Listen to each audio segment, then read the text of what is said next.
ಬಿಹಾರ ಚುನಾವಣೆಗೆ ಕೆಲವೇ ದಿನಗಳು ಬಾಕಿ ಇದ್ದು ಅಮಿತ್ ಶಾ, ನಿತಿನ್ ಕುಮಾರ್ ರಣತಂತ್ರವನ್ನು ರೂಪಿಸಿದ್ದಾರೆ. ಇನ್ನು UP CM Yogi demolition plan ಪಂಜಾಬ್ನಲ್ಲೂ ಜಾರಿ. ಉಕ್ರೇನ್ನ ಖಾರ್ಕಿವ್ ಮೇಲೆ ಮತ್ತೆ ರಷ್ಯಾ ದಾಳಿ.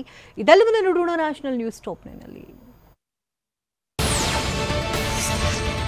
ಬಿಹಾರ ವಿಧಾನಸಭಾ ಚುನಾವಣೆಗೆ ಕೆಲವೇ ತಿಂಗಳಿವೆ. ಹೀಗಾಗಿ ಎನ್ಡಿಎ ಮೈತ್ರಿಕೂಟ ಪಕ್ಷಗಳಾದ ಜೆಡಿಯು ನಾಯಕ ನಿತೀಶ್ ಕುಮಾರ್ ಹಾಗೂ ಬಿಜೆಪಿ ನಾಯಕ ಅಮಿತ್ ಶಾ ಪಟ್ನಾದಲ್ಲಿ ಸಭೆ ನಡೆಸಿದ್ದಾರೆ. ಈ ಸಭೆಯಲ್ಲಿ ಚುನಾವಣೆ ಎದುರಿಸಲು ಏನೇನು ಮಾಡಬೇಕು ಎಂಬುದರ ಕುರಿತು ಉಭಯ ನಾಯಕರು ಚರ್ಚೆ ನಡೆಸಿದ್ದಾರೆ. ಈ ಸಭೆಗೂ ಮೊದಲು ಸಮಾರಂಭವೊಂದರಲ್ಲಿ ಮಾತನಾಡಿದ ನಿತೀಶ್, ಇನ್ನು ಮೇಲೆ ಎನ್ಡಿಎ ಬಿಟ್ಟು ಹೋಗಲ್ಲ, ಈ ಮೊದಲು ಹೋಗಿದ್ದು ತಪ್ಪು ನಿರ್ಧಾರವಾಗಿತ್ತು ಅಂತ ಸ್ಪಷ್ಟನೆ ಕೊಟ್ಟಿದ್ದಾರೆ. ಪಂಜಾಬ್ ಮಾನ್ ಸರ್ಕಾರ ಈಗ ಉತ್ತರ ಪ್ರದೇಶದ ಸಿಎಂ ಯೋಗಿ ಆದಿತ್ಯನಾಥ್ ಅವರ ಡೆಮಾಲಿಷನ್ ಮಾಡೆಲ್ ಪಂಜಾಬ್ನಲ್ಲೂ ಜಾರಿ ಮಾಡ್ತಿದೆ. ರಾಜ್ಯದಲ್ಲಿ ಹೆಚ್ಚಾಗಿರುವ ಮಾದಕ ವಸ್ತುಗಳ ಬಳಕೆ ಹಿನ್ನೆಲೆ ಮಾದಕ ವಸ್ತುಗಳ ಮಾರಾಟಗಾರರ ಮನೆಗಳನ್ನ ಈಗ ಬುಲ್ಡೋಸರ್ ಮೂಲಕ ಧ್ವಂಸ ಮಾಡಲಾಗ್ತಿದೆ. ಈ ಸಂಬಂಧ ಪಂಜಾಬ್ನ ಜಲಂಧರ್ನಲ್ಲಿ ಡ್ರಗ್ ಸ್ಮಗ್ಲರ್ಗಳಿಗೆ ಸೇರಿದ ಕಟ್ಟಡವನ್ನ ನೆಲಸಮ ಮಾಡಲಾಗಿದೆ. ರಂಜಾನ್ ಹಬ್ಬದ ನಿಮಿತ್ತ ದೇಶಾದ್ಯಂತ ಮುಸ್ಲಿಂ ಸಮುದಾಯ 1 ತಿಂಗಳ ಕಾಲ ಉಪವಾಸ ವ್ರತ ಕೈಗೊಂಡಿದೆ. ನಿನ್ನೆ ಸಂಜೆ ಚಂದ್ರ ಕಾಣಿಸಿಕೊಂಡ ಹಿನ್ನೆಲೆ ಇವತ್ತು ರಂಜಾನ್ ಆಚರಿಸಲಾಗ್ತಿದೆ. ಹೀಗಾಗಿ ಭಾನುವಾರ ಕೊನೆಯ ಉಪವಾಸವಾಗಿದ್ದರಿಂದ ಸಾವಿರಾರು ಜನರು ದೆಹಲಿಯ ಐತಿಹಾಸಿಕ ಜಾಮಾ ಮಸೀದಿಯಲ್ಲಿ ಉಪವಾಸ ವ್ರತಕ್ಕೆ ಸಾಮೂಹಿಕ ಬ್ರೇಕ್ ಹಾಕಿದ್ರು. ಇಂದು ದೇಶಾದ್ಯಂತ ರಂಜಾನ್ ಹಬ್ಬವನ್ನ ಆಚರಿಸಲಾಗ್ತಿದೆ. ಈ ಹಿನ್ನೆಲೆ ಹಿಂದಿನ ದಿನವಾದ ಭಾನುವಾರ ಹಲವಾರು ಮುಸ್ಲಿಂ ಬಾಂಧವರು ರಂಜಾನ್ ಹಬ್ಬದ ಕೊನೆ ಗಳಿಗೆಯ ಶಾಪಿಂಗ್ ನಲ್ಲಿ ನಿರತರಾಗಿದ್ರು. ಮಧ್ಯಪ್ರದೇಶದ ಭೋಪಾಲ್, ಜಮ್ಮು ಕಾಶ್ಮೀರದ ಶ್ರೀನಗರ ಮತ್ತು ಜಮ್ಮುವಿನಲ್ಲಿ ಲಕ್ಷಾಂತರ ಜನರು ರಂಜಾನ್ ಹಬ್ಬದ ನಿಮಿತ್ತ ಹೊಸ ಉಡುಗೆ ತೊಡುಗೆಗಳು ಸೇರಿದಂತೆ ಹಬ್ಬದ ಶಾಪಿಂಗ್ ಮಾಡುತ್ತಿದ್ದುದು ಕಂಡುಬಂತು.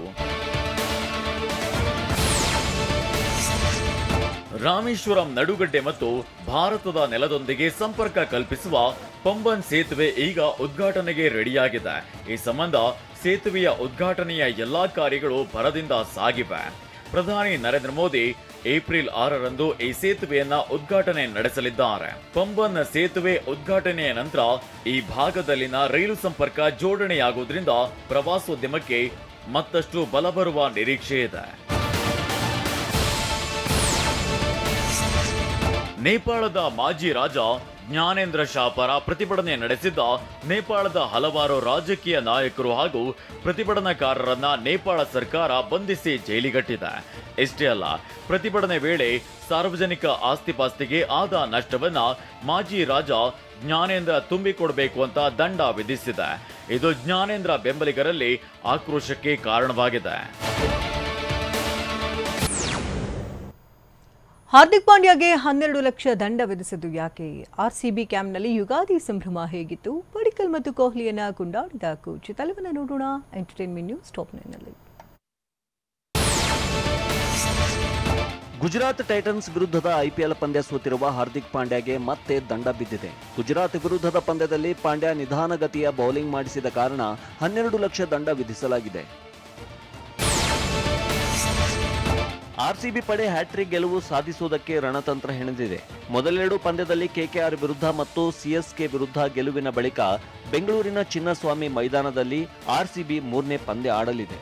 ಇದೇ ಏಪ್ರಿಲ್ 2ಕ್ಕೆ ಗುಜರಾತ್ ವಿರುದ್ಧ ಆಡಲಿರುವ ಆರ್ಸಿಬಿ ಈ ಪಂದ್ಯ ಗೆದ್ದು ಹ್ಯಾಟ್ರಿಕ್ ಬಾರಿಸೋಕೆ ಸಜ್ಜಾಗಿದೆ. ಕನ್ನಡ ಚಿತ್ರರಂಗದಲ್ಲಿ ಸಾಕಷ್ಟು ಸದಭಿರುಚಿಯ ಸಿನಿಮಾಗಳನ್ನು ನಿರ್ದೇಶಿಸಿರುವ ನಿರ್ದೇಶಕ ಶಶಾಂಕ್ ಹೊಸತನಕ್ಕೆ ಒಗ್ಗಿಕೊಳ್ಳುವ ನಿರ್ದೇಶಕರು ಹೌದು.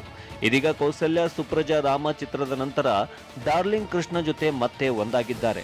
ಇವರಿಬ್ಬರ ಕಾಂಬಿನೇಷನ್ ನಲ್ಲಿ ಮೂಡಿ ಬರ್ತಿರುವ ಈ ಪ್ಯಾನ್ ಇಂಡಿಯಾ ಚಿತ್ರಕ್ಕೆ ಬ್ರಾಟ್ ಎಂದು ಹೆಸರಿಡಲಾಗಿದೆ. ಈಗಾಗಲೇ ಬಹುತೇಕ ಚಿತ್ರೀಕರಣ ಮುಕ್ತಾಯವಾಗಿದ್ದು ಇದೀಗ ಸಿನಿಮಾದ ಹಾಡು ಬಿಡುಗಡೆ ಮಾಡಿ ಸಿನಿಮಾ ಬಗ್ಗೆ ಬಹಿರಂಗಪಡಿಸಿದ್ದಾರೆ.